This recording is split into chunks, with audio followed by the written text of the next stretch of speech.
Hello and welcome to APAC Games Weekly episode 59, aka the penultimate episode. I am your regular host Connell Suter, and on APAC Games Weekly, as you probably know already, we take you through the biggest game stories of the past week from all across the APAC region.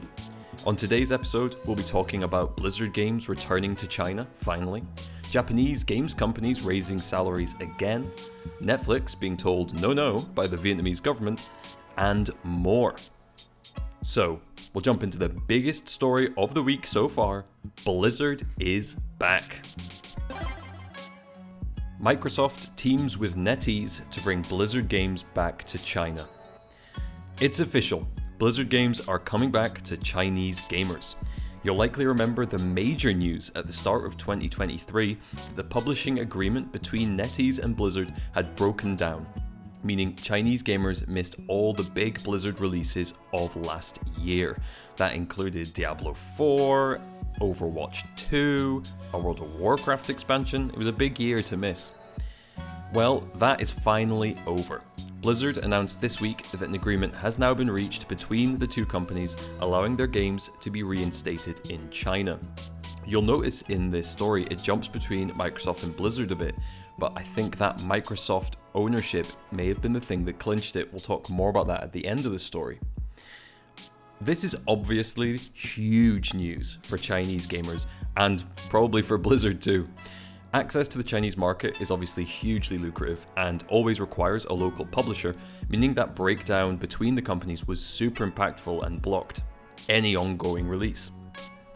Since the breakdown, publications have been wondering when the games will return, with an insane number of rumors over the last 12 months.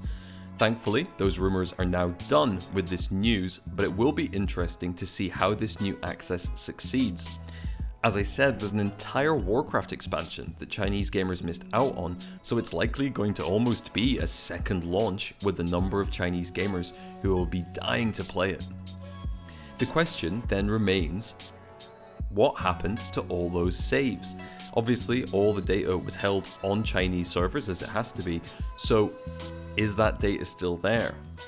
Let's be honest and say it's likely been saved somewhere. You imagine that even if NetEase was running those servers, they probably had the idea that it would eventually come back, but we'll have to wait and hear a bit more about that. It is unclear as of right now.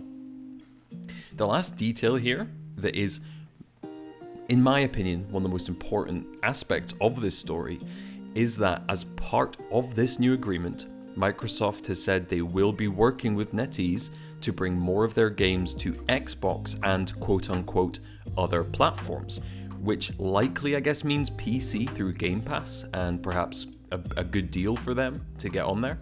Yeah, an interesting one, but it does seem that maybe this was the thing that brought this agreement back into play, was Microsoft's ownership. Very interesting.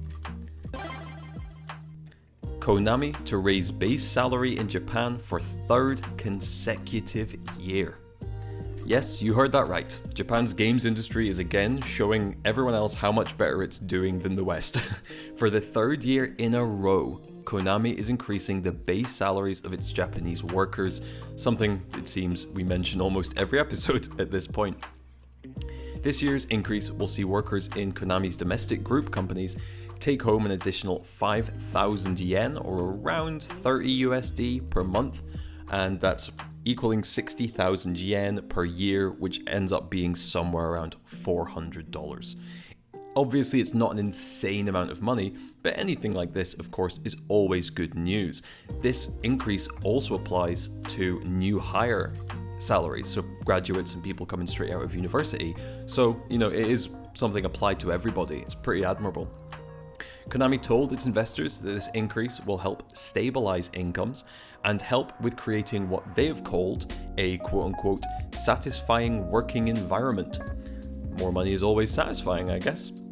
Konami released a statement on this move that reads, quote, In the 50-some years since our founding in 1969, Konami Group has engaged in creating new forms of fun by globally providing innovative products and services that capture the era's crest of the wave. The source of our competitiveness in creating these products and services lies in our human resources itself, and we intend to continue to generate innovation driven by our diverse human resources. End quote. It's a lovely statement, obviously.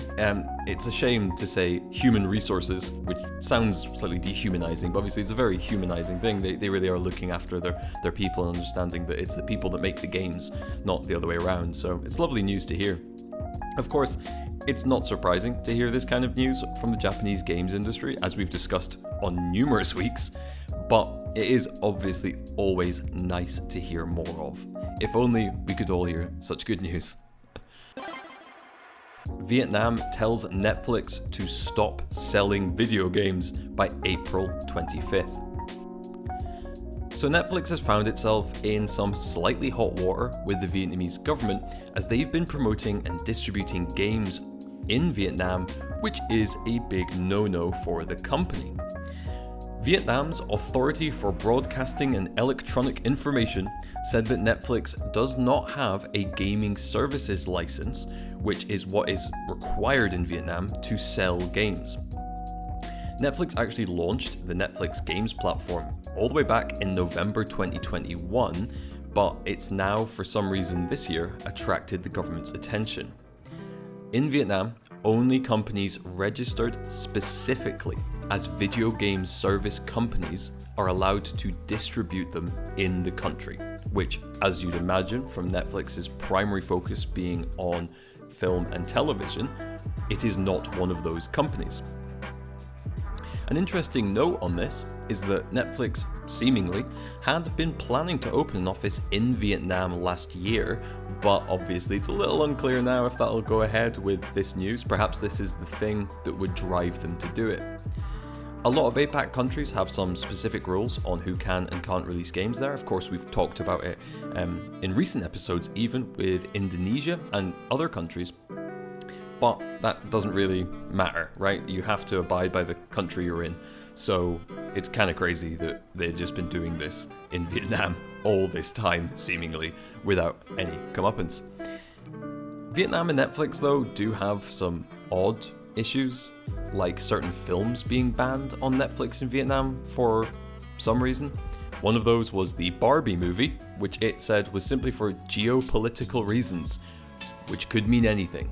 So of course this news is not going to be great news for anybody in Vietnam who uses Netflix games, but maybe there will be something that changes in the future. Perhaps Netflix will be able to negotiate with the government and create a new entity specifically for Netflix games. It's hard to say. It sounds like that would probably be the most straightforward thing to do, but who knows? I would say we'd keep up on the story, but it's unlikely we'll hear about it next week, and that'll be our final episode, so you might have to look into this one yourself in the future. Koei Tecmo files suit in Tokyo against Yuzu Singapore.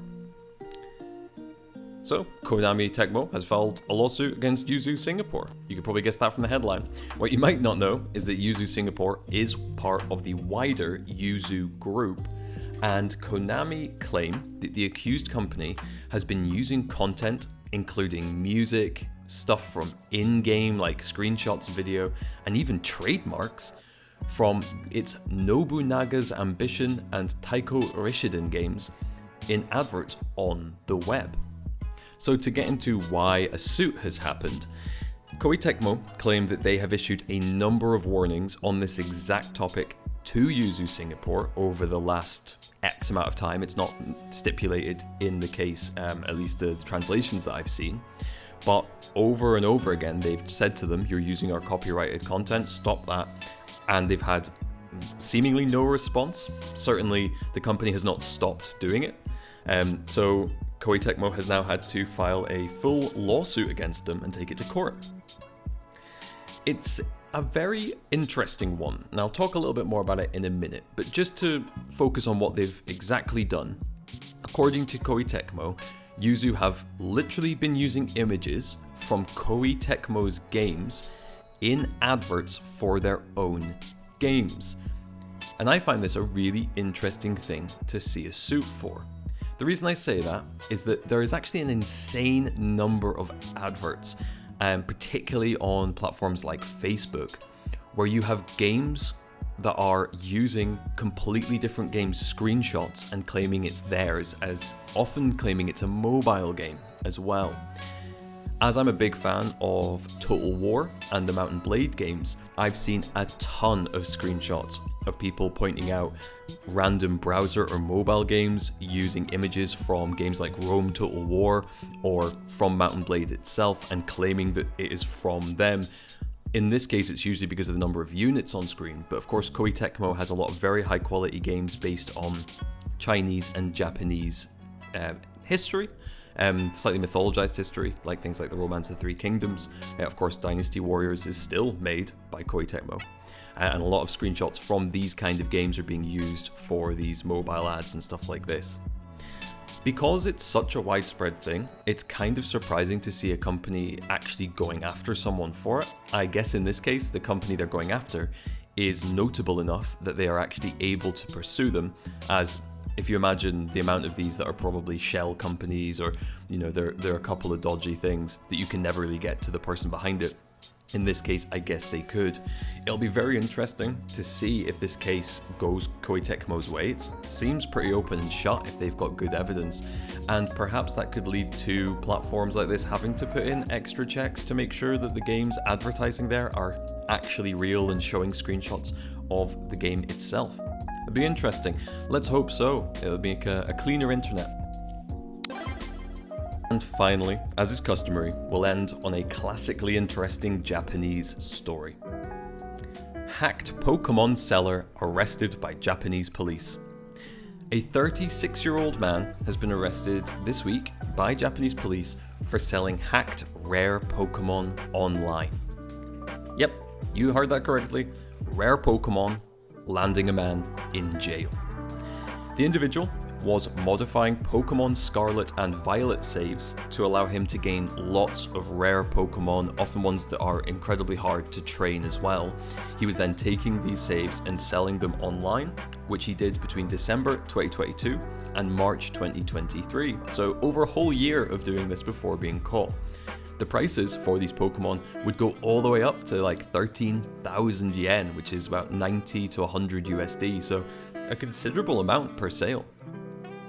The police report on this states that he was caught taking custom orders online for super rare Pokemon and even offering deals like 6 Pokemon for $30, which to me sounds like the world's most surreal kind of covered market. Someone's there shouting 3 fish for £1, the next guy's saying 6 Pokemon for $30. Fascinating stuff.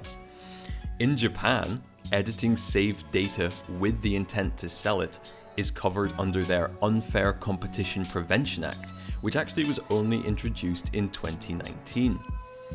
Because he violated that act, he could face up to 5 years in prison or a fine of up to 5 million yen, which is around 33,000 USD, something around that. Obviously, fascinating stuff, and an interesting one where a Japanese law that only was introduced recently is being directly used and is effective in this case, and a lot of countries don't have an equivalent for that law. They'll have things like copyright infringement, they'll have protections for the ownership of selling assets from a game, but selling save data is a very specific thing and not always covered, so very interesting. Food for thought. And that was it for episode 59, aka the second last episode of APAC Games Weekly. As I say every episode, thank you so much for tuning in. I hugely appreciate it, and I hope you found these stories interesting, if nothing else. We'll be back next Monday for episode 60, the final episode of APAC Games Weekly. Next Monday, same place, same time, YouTube, Spotify, 12 PM GMT. I hope to see you there. Until then, have a great week.